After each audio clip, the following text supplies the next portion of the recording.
All right, grown-ups, it's just our time. I love the babies, but to help you, I gotta speak my mind. This segment's here to help you grow with book reviews, lessons, and things you'll be glad to know. If your little one's restless or looking to play, send them to my other playlist. The read alouds there will brighten their day.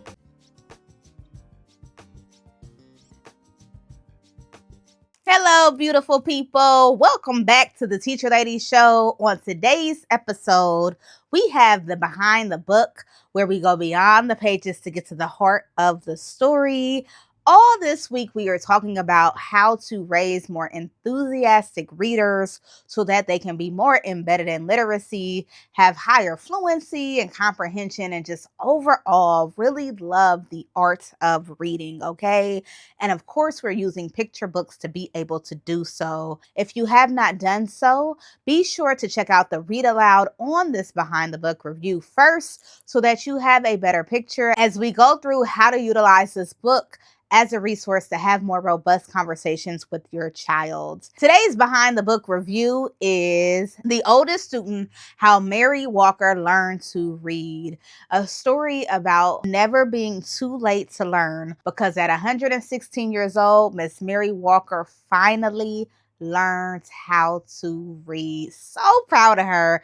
She ain't even here no more, and I'm still so proud of her because just amazing, absolutely amazing. In today's Behind the Book review, we will be going over the glows, what I think was done well, the grows, what I think could have been done differently, who should utilize this book, and how to use the book as a resource, and more, all in this episode of Behind the Book, where we go beyond the pages to get to the heart of the story. You ready? Let's grow. Summary in my own words. This is the story of Mary Walker, who was born into slavery and ended up living a life without access to literacy. So she did not know how to read or write, and she spent most of her life working until at the end of her path, she found a class and decided it was time to learn how to read. So it is the story of Mary Walker and her journey from being a person where it was illegal to read to now being able to read before she passed away. And it's just a beautiful tribute, but it's also a reminder of how powerful it is to never give up on your dreams, no matter what age you may be. Okay? Take home message. For me, the take home message of the book is to never give up. It really is a story of perseverance. Throughout the story, you can see, even from being a young child, that she was always interested in reading and in words. It really hones in on her Bible and having a Bible, but not being able to read it, having a child, but not being able to write or fill out their birth certificate. And so you get these clear images of what life was like not being able to read. And then at the end of the story, she does learn. And so for me, the power of the message is that you can follow your dreams. You can follow through with the things that are put on your heart, with the things that you want to do. There is hope. And just overall, that it's not too late to do the thing that you've always wanted to do. In regards to age group, I would go 7 years old, maybe even up to all the way like teenage years, because I feel like there's so many conversations to be had around the story. But if you want to be able to hold a conversation, I would say neurotypical 7 year olds is where I would start this book at. Any earlier, I feel like a child might get lost by some of the word choices, and just overall, there is a lot of layers in the story. So the safest bet would be 7 years old and up. That doesn't mean you can't introduce earlier, just my overall recommendation. Who this book is for. I would say that this book is for adults in a lot of ways, because oftentimes we live in a society where there is so much pressure to do whatever by a certain age, get married by this age, get a degree by this age, launch a business by this age. And oftentimes, if we don't meet that goal by the age that society is kind of put out there, we start to feel defeated.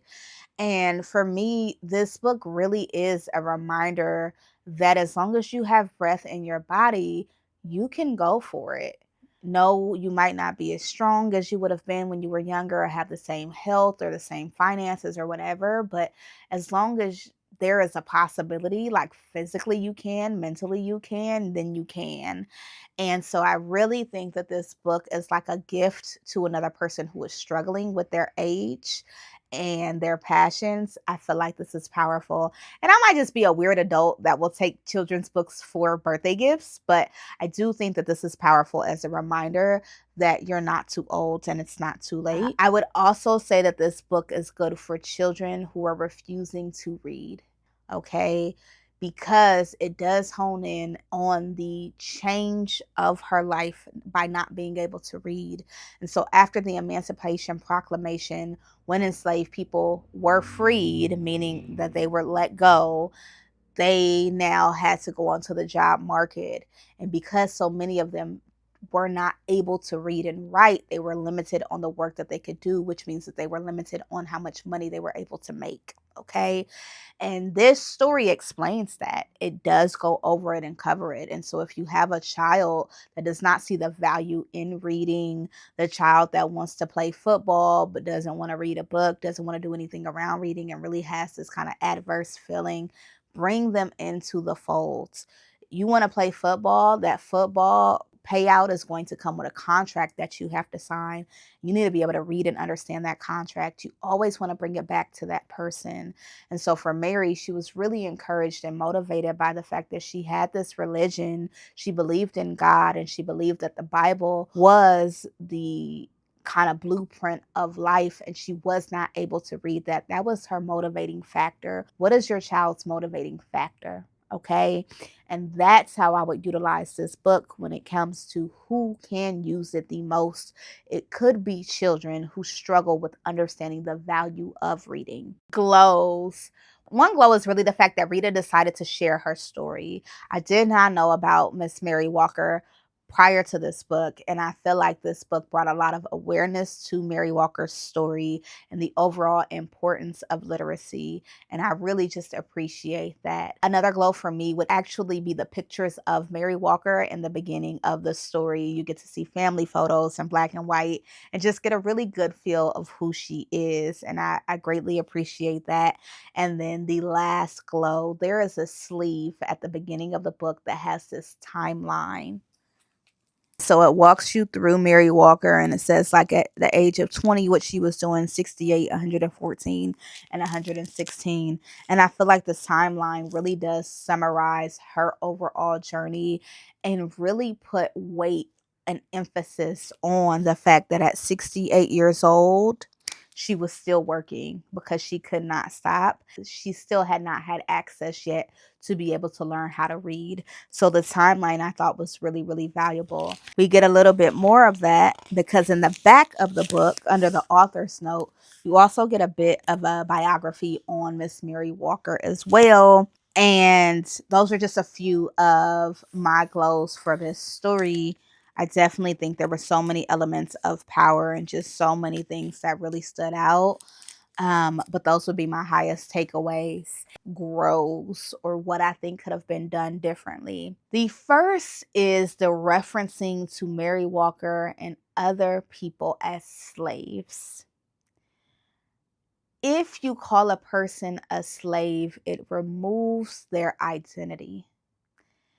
And we have to be mindful when we say, oh, they were slaves. We used to be slaves. Black people used to be slaves. No, because it removes the fact that we had our own culture. We had our own home. We had our own history, that we were brought here involuntarily, that we were forced to work, and all of these other just really harsh conditions, making it clear that they were people who were put in these inhumane circumstances does a lot in naming and humanizing that person. We don't want to distance ourselves from the reality of the situation. And so one of my grows is the reference to calling her a slave, calling other Black people slaves, instead of saying that they were enslaved, okay? Another grow for me would be that the Emancipation Proclamation is briefly brought up without any great detail or explanation as to what that is. And when you have children who are, going through the journey of reading a story and you bring up really hard things, there should be some sort of asterisk, some sort of glossary, some sort of note that briefly explains what the Emancipation Proclamation is. And I felt like that was a bit of a miss. So just taking those few extra moments to kind of branch out that thought, I feel like would be super helpful. And then my last grow for the story is in the back of the book underneath the author's note. It states, I chose to imagine other details to fill in the blanks. And so what this is in reference to is she talks briefly about the things that she learned about Mary Walker. And then there were some areas that she could not find out and that she chose to fill in those blanks, which I completely understand. We do the best we can with the information that we've researched. However, I would have loved to know what in the story was proven factual and what was made up. What blanks were filled in. I feel like as the reader, that would have been super helpful for me to understand that this is the part of Mary Walker's life that is accurate. And then this is the part that the author used their creative writing skills to be able to fill in because we don't actually have access to that information. And so that would be my last grow. Overall, the impact and the encouragement of the story is major. It is a really big deal to learn how to do anything at 100 and any years old. Understanding personally, being a reading specialist, how hard it is to teach a child how to read. The fact that she did so before she passed away is just marvelous. And I'm so grateful that Rita decided to share her story because otherwise I may not even have learned about her myself. So definitely grateful and appreciative for that. How do you utilize this book to have a more robust conversation with your child? One aspect I think is really valuable is for the child to understand why Mary Walker took so long. So I can tell you from reading this book to my students that there was a lot of question and almost blame on like, well, why did she, that's old and why did she should have been learned? And I think understanding, that's why I was saying understanding the Emancipation Proclamation, understanding civil rights, understanding being enslaved, understanding Mary Walker's working conditions very clearly will help the child to understand why it took this long for her to be able to read and how many people they never got there. Many people who were enslaved passed away not being able to read because it was illegal at the time.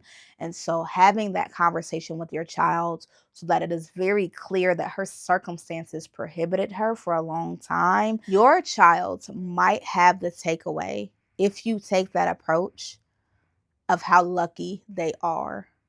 Like you have the ability to go to the library, you have the tutoring, you have the schooling. You can do this. For children who struggle to read, for children who have a kind of push away when it comes to anything literature, for them understanding that at one point there's a possibility that they would not have all that they have now and all that they have access to and how beautiful that is, and to run with that could be a very valuable way to get your child invested in reading. The second I would hone in on is throughout the story, what made reading important? Why did she need to know how to read?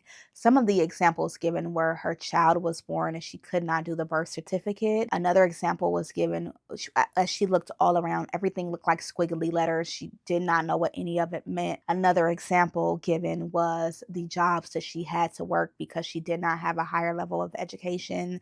And so really bringing into the fold of what it means to not be able to read and how that can hinder and alter your life, I also think is really important and valuable. And then the last, if your child is struggling with reading, taking the approach of, do you think that it would be harder for you or harder for her?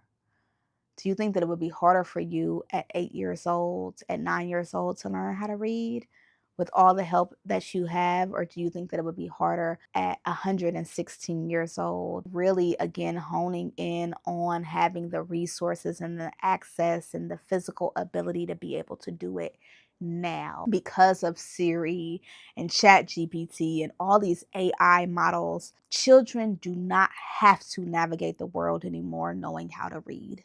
They can take a picture of something and it'll read it to them. So that means that you're going to have to go the extra mile in explaining the importance and the value of reading, of understanding, of not being so trusting in technology that you can't get home because you can't read the sign, that if your battery dies, now you're stuck. So, really bringing that in, using the examples that were in the book of these were the things that she was unable to participate in because she could not read, will help your child or could help your child. All of these things are, think of it like a toolbox, right? Sometimes you pull out a tool and that tool it's not going to fix the squeaking door, right? We need a screwdriver, not a drill. And then you put that back and you get another one. My goal with this channel is to give you resources to fill up your toolbox. Those are some of them. Wow. This story was a powerhouse for so many reasons. If you have not done so, I encourage you to go check out the read aloud. Go check out the other read aloud that we had this week as well. Dear Reader by Tiffany Rose. Look at both behind the book reviews. And then on Friday, come back for the Teacher Lady Speaks, which is a crash course in how to create a more enthusiastic reader, how to get your child reading, and how to get them embedded in literacy. Okay. So that is Friday on the Teacher Lady Speaks. Thank you for joining us for this week on the Teacher Lady Show. And until next time, you remember to enjoy the moment or go be a joy in the moment. Bye.